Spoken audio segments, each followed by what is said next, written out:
की पार्टी में चले हम राजमंत्री की तरफ। गृह मंत्री की बात हो गई। जो भाई कोई बीड़ी पीता हो, बीड़ी तो नहीं पीते ना यहाँ के तो बहुत अच्छे लोग हैं।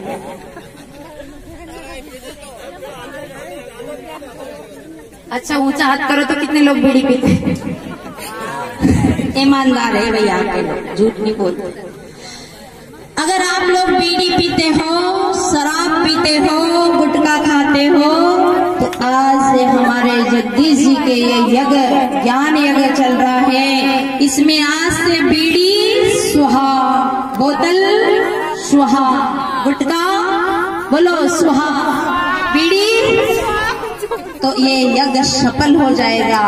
अरे आपके अंदर वो पावन राम बेटा है, चेतन राम बेटा है, रमैया राम बेटा है, जनैया राम बेटा है। और वो राम बेटा है, जब आप बीड़ी पीते हो तो राम पूछता रहे शैतान क्या लाया है, कि बीड़ी लाया है। तो आप उस बीड़ी के धुआं को अंदर नहीं घुटकते हैं, उस बीड़ी के धुआं को, हाँ देखो देखो इन्हें झोली मांग।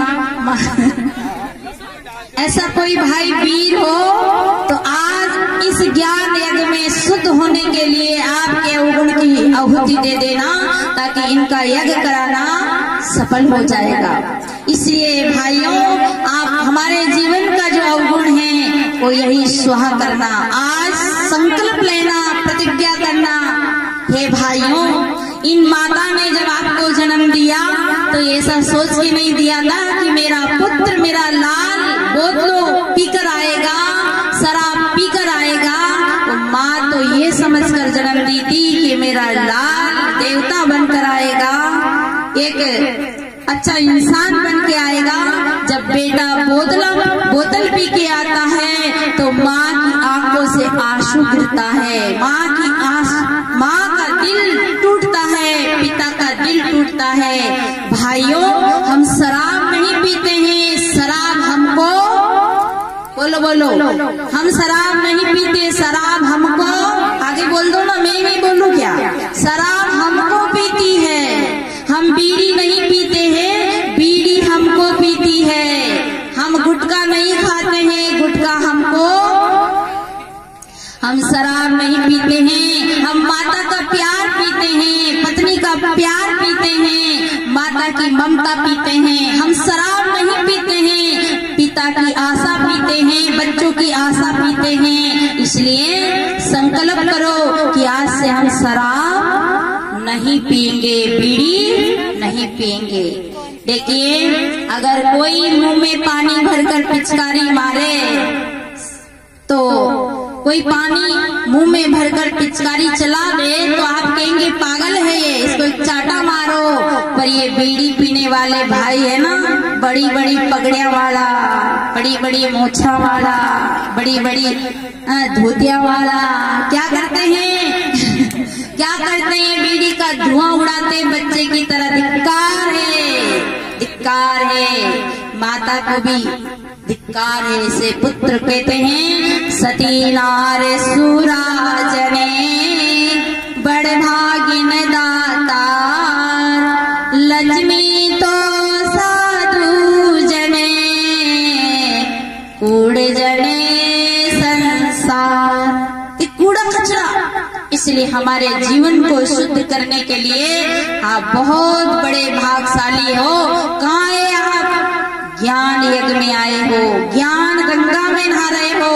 और यहाँ भी पवित्र होकर नहीं गए तो कहीं बगल में तालाब हो ना, तालाब हो, कहीं बड़ी नदी हो या फिर कुओं हो, पर भाई डूब के मरी मत जा, जो नहीं तो हमारे पाप लगेगा।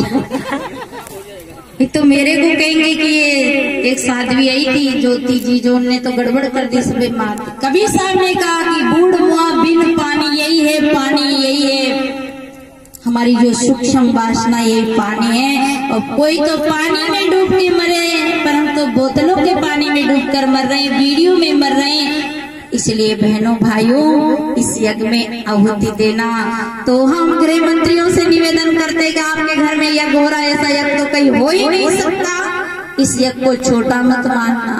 उस यज्ञ में तो पंडित जी अपना झोला भर के ले जाते हैं और आपको भ्रम में डाल जाते हैं। यहाँ तो भ्रम का पर्दा हटाया जा रहा है, या तो भ्रम मिटाया जा रहा है।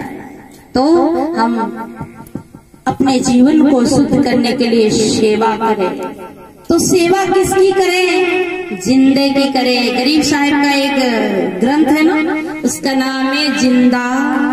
बोलो बोलो, क्या नाम है? इन लोगों तो पता ही नहीं है। जिंदा, जिंदा बोध या मुर्दा का बोध नहीं।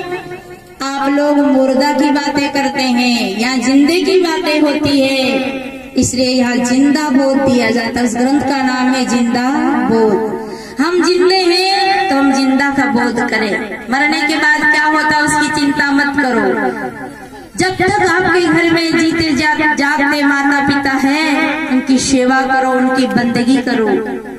अगर आप रामायण को मानते हो तो रामायण में भी बहुत अच्छी सुंदर बात कही है। अगर हमारे शास्त्रों को भी माने तो शास्त्रों में भी चार ही देवता का बात विशेष है। ये मातृ देवो भव, पितृ देवो भव, अतिथि देवो भव और आचार्य देवो गुरु देवो भव। और राम जी ने भी अगर देवता माना है तो चार ही देवता माना है, चार देवता। और आप लोग के 33 कोटि देवता, एक कोटि नहीं 33। और नया नया प्रगटे साहब, रोज प्रगटे एक नया। वो कसम प्रगटे भी कैसे? एक देवता को सिंदूर लगावा जावे ने तो ये हाथ सिंदूर में हो जावे। अब सिंदूर को हाथ कैसे पूछे, साफ किससे करे? तो बगल में एक और पत्थर है, उन्हें उठाने हाथ साफ कर ले। इनके बहुत आनंद आ रहा देखो, वो हाथ साफ कर ले तो वो दूसरों पूजा करवा जावे नहीं। वो सोचे कि ये तो भेरू जी है नहीं, काला जी होगा। वो दोनों में सिंदूर लगा, फिर उनको हाथ, जब फिर उनको भी हाथ कट जावे, उनको भी हाथ अशुद्ध हो जावे, तो वो भी दूसरों बाटो उठावे और वो भी पूछ ले। तो वो तीसरों पूजा करवा जावे कि भेरू जी है, ये काला जी है, तो गोरा जी।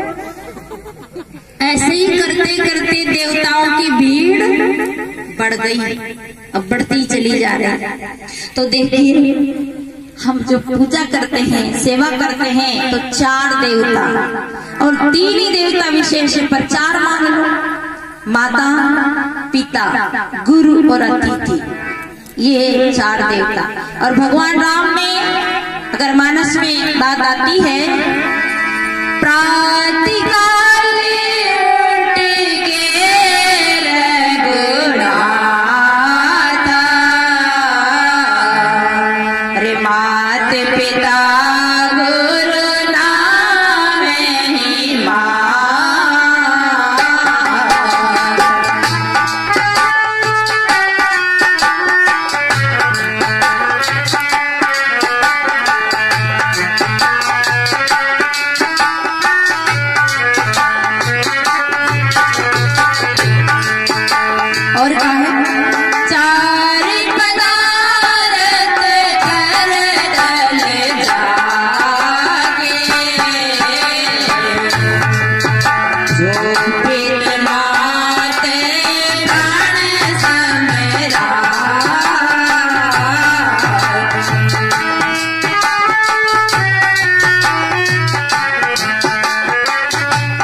की बात।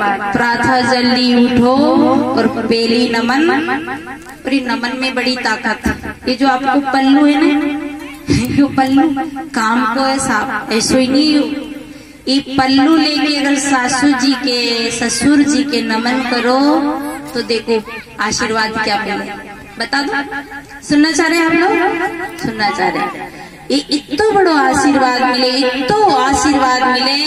क्या ये पल्लू, आपकी गर्दन और ये पल्लू जब आप झुकते तो सासू जी क्या कहती? दूधा ढाओ, पूता पलो, चूड़ो दौड़ो, अमर हो। 1 रुपया की प्रसाद नहीं चढ़ाई, कभी एक नारियल नहीं फोड़ा, सासू जी की आरती नहीं उतारी। ये डोगरी की आरती उतारू इनकी, ये तो जिंदी मरे, ये मरे न में सुखी हो। ये डोगरी को कब पाप कटे तब मेरे जीवन में आनंद आए। इनकी आरती उतारो, बताओ तो किनकी आरती उतारो? तो नकली बना के बैठी उनकी आरती उतारो, जिंदगी नहीं उतारती। 1 रुपया के प्रसाद नहीं चढ़ाई बेईमान ने। आप लोग तो बेईमान नहीं ना, आप तो चढ़ाते हो, सासू जी के प्रसाद चढ़ाते हो, आप तो ईमानदार। फ्री में आशीर्वाद मिले, 1 रुपया नहीं लगा, 1 रुपये की अगरबत्ती नहीं लगी, नारियल नहीं मांगे अपनी जिंदी माँ, जिंदी सास, जिंदे ससुर, और मांगे नहीं देवे ही देवे, विद्या देवे, धन देवे, बुद्धि देवे, सब कुछ देवे ही देवे। ये देया भी तो हुआ। देखिए आज पढ़ाया, मेहनत कर करके कितनी दिक्कतें भोगी होगी उन्होंने, 4 बेटे को पाला होगा। जब पूछो उनसे, आज उनकी खुशी का ठिकाना नहीं है। तो देखिए हमारे माता पिता देवे ही देवे, रो देवता लेवे ही लेवे, तो उनको हम आशीर्वाद ले। तो क्या कहे, दूधा नहाओ, दूध में नहाओ। भैंसे है ना आपके घर, पूता फलो, नातीन पोतीन, लड़पोतीन, सड़पोतीन, भड़पोती सब हो जावे। दूधा नहाओ, पूता फलो, और चूड़ो, यू हाथ को चूड़ो। पति, जिसका पति होता उन्हें चूड़ो पहनते, चूड़ो दौड़ो अमर हो। ये धागा बांधते उसको दौड़ा कहते हैं उधर की भाषा, तो अमर हो जाता है। कितना भाव, जीते जागती आत्मा की तरफ तो देखो, उसका आशीष तो देखो, उसकी दुआ तो देखो। पर बहुरानी क्या कहती है सासू जी से, मेरे अंगने में तुम्हारा क्या काम है, मेरे अंगने में। वो तो अंगने में भी नहीं रहने देना चाहती है। इसलिए बहने, इनकी सेवा करना, इनकी बंदगी करना, इनकी पूजा करना, इनका दिल मत दुखाना, इनकी आंखों से आंसू नहीं गिराना, इनकी आंखों में पानी नहीं आना, इनकी आंखों में खुशियां आना, तो सारे 33 कोटि देवता सब खुश हो जाएंगे, सब आनंद मनाएंगे। तो सेवा करना, सेवा से जीवन पवित्र होता है, सेवा से शुद्ध होता है। फिर आता है सत्संग। अब घड़ी तो रही नहीं मेरे पास, यहाँ मोबाइल तो नहीं ले लिया, साहिब जी माइक करना। हम सत्संग सुनते हैं, ध्यान देना भाइयों, हम सत्संग करते हैं, सत्संग सुनते हैं, सत्संग सुनाते हैं। ये हमारे साहिब लोग सत्संग सुना रहे और आप लोग सत्संग सुन रहे, पर सत्संग करी नहीं, सत्संग करी नहीं। आज से हम सत्संग करना सीखे। कैसे करना? एक बहू सत्संग में सुन के गई कि माता पिता की सेवा करना चाहिए, उनकी आज्ञा का पालन करना चाहिए। तो रात्रि में जब सासू माँ बिस्तर में लेटी तो बहू उनके पैर में सरसों का तेल गरम करके पैर में लगा रही थी। तो एक आई कि क्या कर रही? तूने कहा मैं सत्संग कर रही। अरे कि ये कोई सत्संग है? तो सासू के तेल लगा रही कि यही सत्संग है। यहाँ सुनो, हम सुना रहे, आप सुन रहे, फिर उसे करो, मतलब उसे उपयोग लो, उसे अपने आचरण में धारण करो, तब हुई सत्संग। नहीं तो सत्संग नहीं। हमारी बहनें से तो व्रत करती है और जब घूंघट लेती है और जब घूंघट में से गोलियां चलाती है ना, गालियां देती नहीं, बाटिया को सेक्यो, मसानिया को जायो, तो सारी सत्संग फेल हो जाती है। इसलिए यह सत्संग सुनो और उस सत्संग को जीवन में उतारो, आचरित करो, धारण करो कि हम गाली नहीं देंगे। एक थी व्रत, नाग पंचमी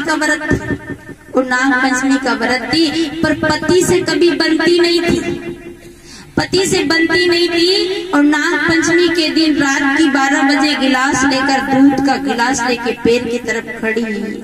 आदमी की आंख खुली, उसने कहा क्या चंद्रमा सामने कैसे निकल गया, बात क्या है? तो कहा कि देवी बात क्या है? तो देवी क्या बोली कि बात कुछ नहीं है। आज नाग पंचमी का दिन था, सब लेडीज से तो दिन में दूध चढ़ाया ही जा, पत्थर की मूर्ति थी वहाँ, पर मैंने सोची कि सबसे बड़ो कालो नाग तो यही है। क्योंकि नहीं दूध चढ़ा तो और क्या। तुम इसलिए लेकर दूध खड़ी कि ये काला नाग दूध पिए तो उनको जहर खाओ। तो ये सेवा नहीं, ये व्रत नहीं, ये बंदगी नहीं। हम सेवा करें, किसी का दिल ना दुखाए, सत्संग करे, जीवन में सत्संग को उतारे। सत्य संग, उस सत्य के हम संग हो जाए। और सत्य के संगी है, परंतु मन है, इंद्रियां हैं, वासना है, कर्म है, विचार है, संकल्प है, इसकी भीड़ में हम सत्य से दूर होते चले जा रहे। उसका संग कर ले, उसको हम धारण कर ले। इसलिए सत्संग करें, सेवा, सत्संग और संयम। आपके जीवन की शोभा सेवा से है। इन नाखून पॉलिश लगाने से नहीं, लिपस्टिक लगाने से नहीं, क्रीम पाउडर लगाने से नहीं। हमारी माताएं जब लिपस्टिक लगाती तो ऐसी लगती जैसे बिल्ली चूहा खा करके चली आ रही है। आपके शरीर की शोभा, आपके जीवन की शोभा सेवा से है। आप सेवा से सुंदर लगोगे, सद्गुण से सुंदर लगोगे। पर आजकल फैशन चली है। क्या फैशन चला है? तो भाइयों, हमारे जीवन की शोभा चेहरे से नहीं, चरित्र से है। चरित्र को सजाएं, चेहरे को न सजाए। शरीर, हाथ में नाखून पॉलिश से हमारी सेवा, हमारा हाथ सुंदर नहीं लगता। हमारा हाथ तो सेवा करने से सुंदर लगता है, चरित्र से सुंदर लगता है, सुआचरण धारण करने से सुंदर लगता है। तो हमारा अंतःकरण को शुद्ध करने के लिए ये पंचामृत लेना आज सेवा, सत्संग, संयम, सदाचार और स्वाध्याय। आत्म तत्व की बात को समझना, जानना, ये विषय तो बहुत लंबे हैं। तो हम इन विचारों को आपके सामने कुछ रखे हैं। त्रुटियों पे ध्यान नहीं देना, आप सारगर्भित बनना। और मैंने बहुत